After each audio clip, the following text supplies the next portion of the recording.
ক্ষমতার জন্য ভুলে যাবেন না আপনারাও কারাগারে ছিলেন, ক্ষমতার জন্য ভুলে যাবেন না আপনারাও নির্যাতিত নিপীড়িত ছিলেন, ক্ষমতার জন্য ভুলে যাবেন না পুলিশের নির্যাতনে আপনারাও হতাশ হয়ে পড়েছিলেন। আজকে থেকে জুলাইয়ের প্রত্যেক শক্তিকে, যার যত ভুল আছে, যার যত ত্রুটি আছে, যার যত অনেক অভিপ্রায়ের ঘাটতি আছে, সব কিছুকে জাগ্রত করে ইনশাআল্লাহ জুলাইয়ের শক্তি আবার জাগ্রত হবে। রাজপথে আবার আমরা সেই স্লোগান তুলব, যেই স্লোগান আবু সাইদকে দুহাত প্রসারিত করে জীবন দিয়ে বাংলাদেশকে মুক্ত করতে শিখিয়েছে করেছে। সেটা সেই স্লোগানটি যে ক্ষমতা না জনতা,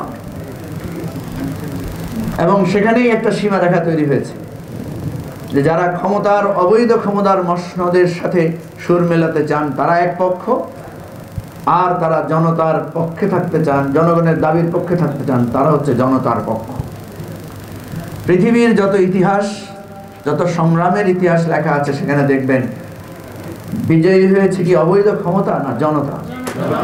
প্রত্যেকবার জনতার বিজয় হয়েছে, অনেক রক্ত, অনেক ত্যাগ, অনেক জীবনের বিনিময়ে শেষমেশ জনতার গলায় বিজয়ের মালা উঠেছে, অনেক প্রাণের বিনিময়ে।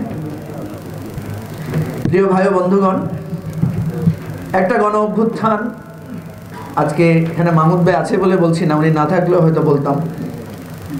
উনি বারবার বলতেন যে এটা তোমরা যেভাবে করছো, আন্দোলন করছে, বিএনপি করছে, জামাত করছে, তোমরা করছো, এই সরকার এভাবে পতন হবে না, এর জন্য একটা গণ অভ্যুত্থান লাগবে। একটা গণ অভ্যুত্থানের নেতৃত্বে পরোক্ষভাবে উনি ছিলেন, যার কারণে তাকে দীর্ঘ সময় কারাবরণ করতে হয়েছে, যার কারণে তার পত্রিকা বন্ধ করে দেওয়া হয়েছে। আমরা একটা গণমাধ্যমে কাজ করতাম, আমাদের গণমাধ্যম বন্ধ করে দেওয়া হয়েছে। কিন্তু সেই গণ সমাবেশ, গণজাগরণ, গণ অভ্যুত্থানের রূপ নিতে পারে নাই আমাদের রাজনৈতিক নেতৃত্বের ভুলের কারণে কিংবা নানা ধরনের দূরদৃষ্টির অভাবে।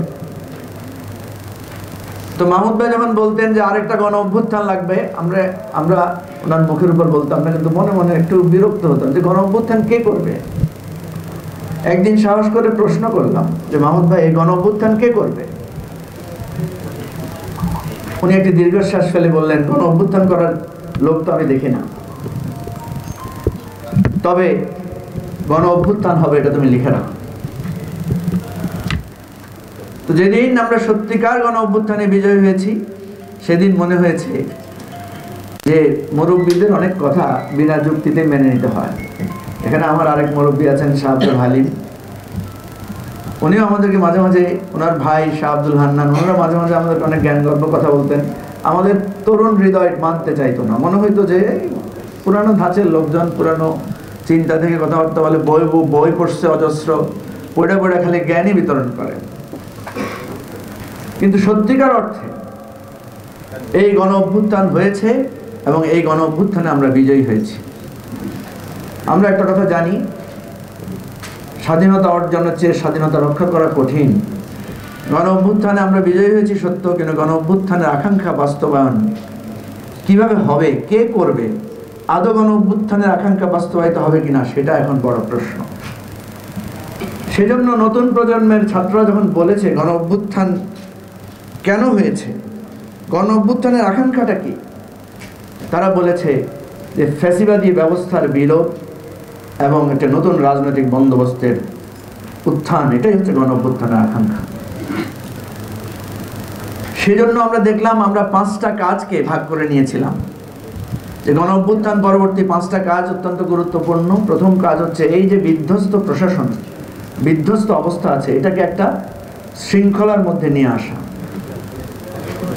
আপনারা জানেন যে অনেকে আশঙ্কা করেছিল লক্ষ লক্ষ লোক মারা যাবে, রক্তের বন্যা বয়ে যাবে, দুর্ভিক্ষ হবে, সিভিল ওয়ার হবে, এগুলো বলেছিল না সবাই?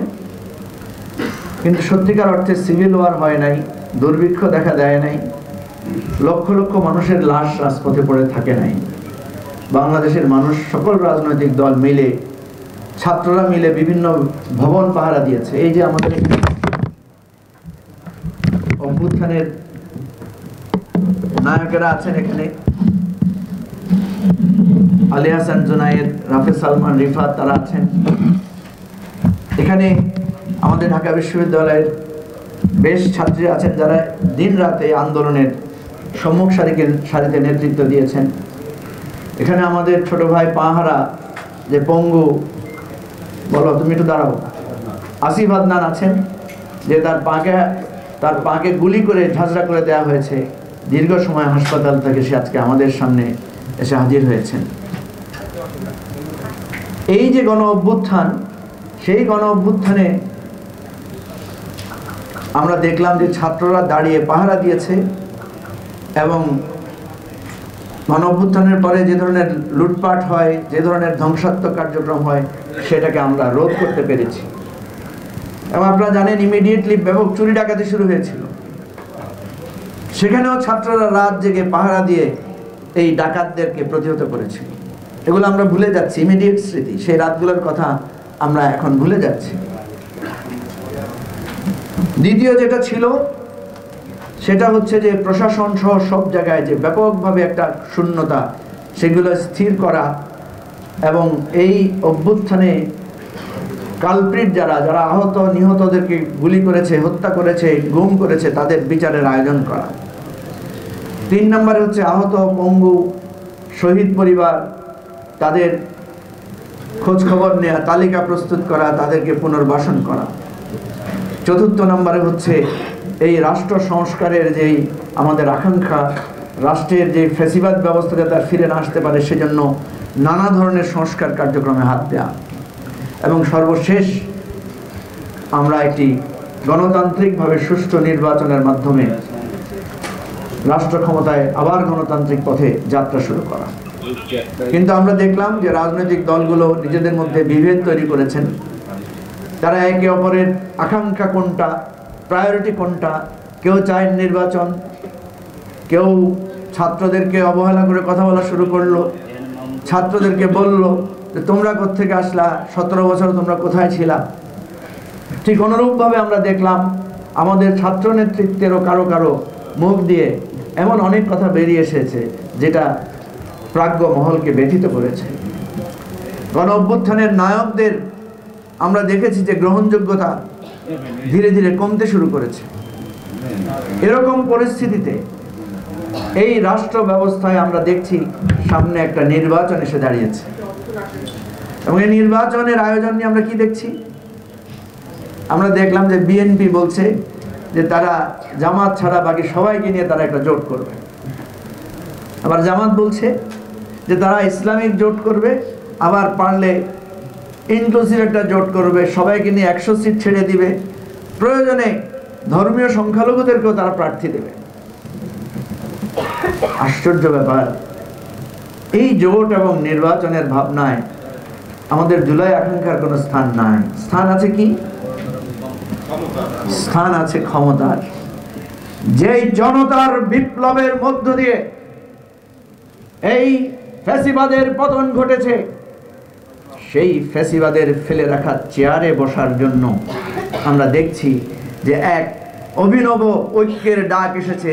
যে ঐক্যের ডাক হচ্ছে যেন তেন ভাবে ক্ষমতায় যাওয়া, যে ঐক্যের মূল কেন্দ্র হচ্ছে শত্রুদেরকে হারিয়ে দেয়া, যে আমার যারা শত্রু তাদেরকে হারানোর জন্য আমি যার তার সাথে হাত মেলাবো।